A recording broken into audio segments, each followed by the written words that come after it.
Hey, welcome back to the Man Cave Workshop, and thank you again for joining me.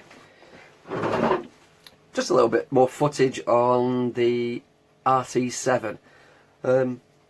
These videos I've been putting out almost daily, perhaps sometimes 2 a day, just trying to do a little bit to keep entertainment going, really. I do read all the comments. I do try to reply to them all. You'll know I've read your comment because I always do the thumbs up to it.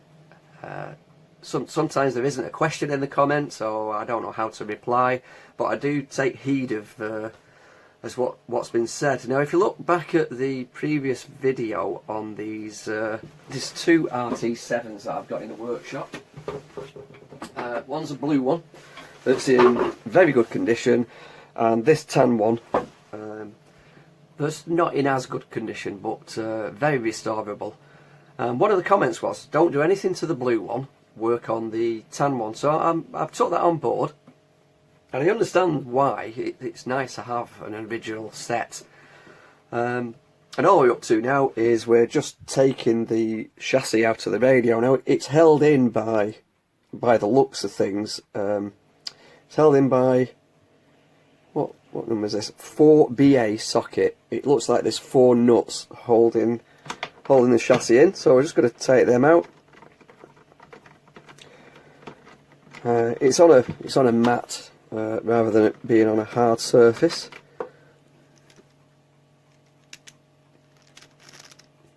There we go. I'll just drop them in the case for now, which probably isn't good practice. I've done that before, and they've stuck to the speaker magnet on other sets and been a bit of a pain to get back out. There's another one. In fact, it is bad practice dropping them in the case, so I'm going to pop them in this little holding container that I've got.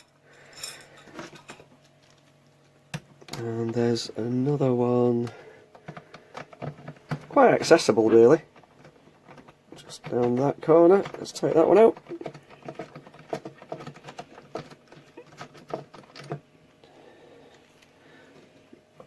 Yeah, it's come out and fell out, and there's some grip washers underneath. Whoop. Right, okay, let's gently lift the chassis out. Try not to disturb them wires too much. And let's have a look what we've got to do now. There is a fantastically proud dust bunny in here, and I mean a lot of it as well. Lovely. So what I'll do now, I'll pause. One of the reasons I keep pausing is I do these videos in little chunks, because if I get interrupted and I've recorded 10 minutes, it's a bit of a pain having to re-record it all again. So here we go. So I'm just heating up the soldering iron to get these wires desoldered and off. While that's warming up, I was looking at the condition, and you can see it's got quite a lot of corrosion down in that switch bank. We'll address that in a bit. I'm trying to be delicate with it, because what's happened in the past with radios is I've moved them around and wires have come off, and I haven't taken any pictures yet.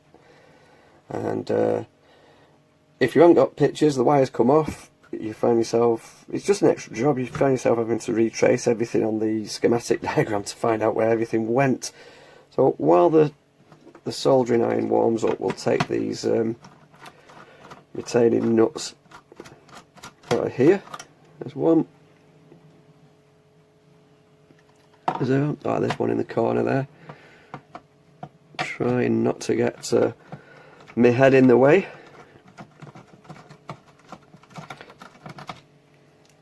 This is just a disassemble video really, this one.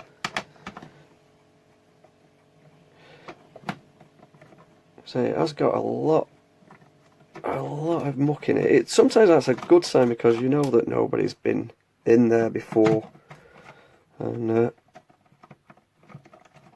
created any problems. It's also sometimes where, when you do restore a radio, it might become less desirable to some people because there's no work to do on it. suppose a collector would like one restored who, say, doesn't do any restoration work themselves. Yeah, it's pros and cons, isn't there? Right, what I'm going to do, not that it matters, I'm just going to put a little dab of a Sharpie on that side so I know that the black wire on the speaker went on that side and the red one goes on the opposite side. This might just pull out, sometimes they do.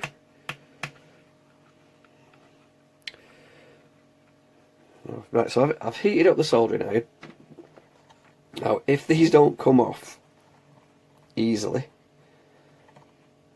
rather than putting lots and lots of heat on, and it is quite old solder, and risking damaging the delicate wires underneath, what I'm going to do is do it the quick way. I'll snip them out, and then when it's all out of the case and I can be a little bit more accurate because we'll have more space, I can clean all these joints up, re-tin the end of the wires and get them soldered on back to where they were. So we're just going to snip these out.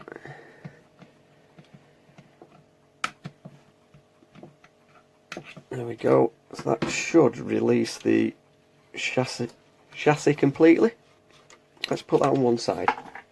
That is the bit we're interested in. And let's pull this baffle off. Is it one piece? Yeah, it's all one piece. See, we can just lift it all out in one go. All the bits are falling off. Let's get that out carefully. You can have a good look at that. Lovely. Get this baffle board out. How does this come out? It must come out some way because it went in there. There's usually a knack to getting them out without having to force them.